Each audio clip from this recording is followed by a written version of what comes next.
Surat apakah yang dianjurkan dibaca saat sholat subuh? Berikut penjelasannya. Sholat subuh merupakan ibadah wajib yang memiliki keutamaan khusus dibanding sholat wajib lainnya. Oleh sebab itulah sholat subuh termasuk ibadah yang paling sulit dan berat. Meski hanya dikerjakan 2 rakaat, namun sebagian orang lebih memilih untuk menarik selimut dan melanjutkan tidur nyenyaknya. Apalagi di subuh hari yang sejuk dan menenangkan membuat sejumlah orang tergoda untuk tidak bangun. Maka dari itulah sholat subuh dikategorikan sebagai ibadah yang berat terlebih bagi orang munafik. Saat mengerjakan sholat subuh sama seperti sholat lainnya wajib membaca surat Al-Fatihah. Selanjutnya dianjurkan untuk membaca ayat-ayat yang ada di dalam Al-Quran. Lantas, surat apa sih yang sebaiknya dibaca saat sholat subuh bahkan jangan sampai tertinggal? Salah satu sunnah sholat yakni membaca surat yang ada di dalam kitab suci Al-Quran.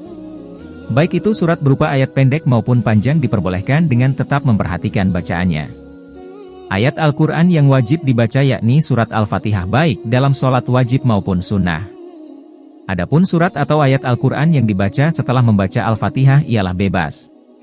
Sebagai pengetahuan, Al-Quran terdiri dari 114 surat dan 6.000 lebih ayat. Jadi, semuanya memiliki pilihan surat atau ayat yang melimpah untuk dibaca. Saat sholat setelah membaca Al-Fatihah, dianjurkan untuk membaca surat atau ayat dalam Al-Quran tersebut. Semua surat dan ayat dalam Al-Quran boleh dibaca saat sholat. Mulai dari surat-surat pendek yang ada dalam juz 30 alias juz amma. Ada pula yang gemar membaca potongan-potongan ayat dalam surat-surat yang panjang misalnya. Dan ada pula yang membaca surat atau ayat yang disesuaikan dengan situasi dan kondisi. Misalnya ialah momen bulan Ramadan, situasi saat dalam perjalanan dan lain sebagainya. Akan tetapi ada 2 ayat yang sering dibaca Rasulullah Shallallahu Alaihi Wasallam ketika sholat subuh. Apa suratnya? Dari Qutbah bin Malik, beliau pernah berkata, ia pernah sholat subuh bersama Nabi Shallallahu Alaihi Wasallam. Beliau pada rakaat pertama membaca surat Kahf ayat 10. Dari hadits tersebut bisa disimpulkan Rasulullah Shallallahu Alaihi Wasallam di rakaat pertama pada sholat subuh setelah membaca Al-Fatihah, beliau membaca surat Kahf sampai ayat ke-10 saja.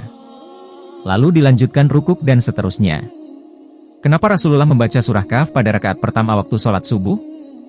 Isi surat Kahf ini intinya adalah untuk memperingatkan manusia tentang kejadian mereka, manusia, dan mengingatkan tentang nikmat yang diberikan kepadanya, manusia.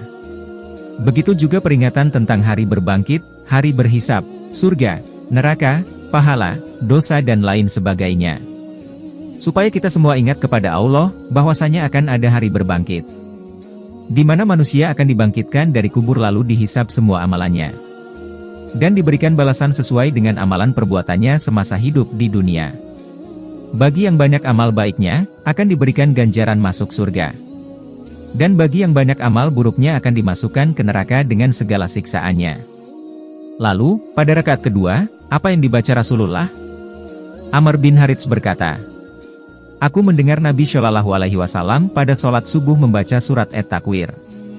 Dalam surat At-Takwir ini pun juga berbicara peringatan kepada manusia tentang hari kiamat. Seolah-olah surah ini ingin menyampaikan pesan kepada manusia bahwasanya keadaan semesta alam ketika kiamat datang akan hancur. Terjadi kegoncangan di mana-mana. Matahari akan digulung sehingga semesta gelap gulita. Dan manusia tidak akan dapat mengelak. Dari pengadilan Allah tentang amal perbuatan yang dikerjakan semasa hidup di dunia.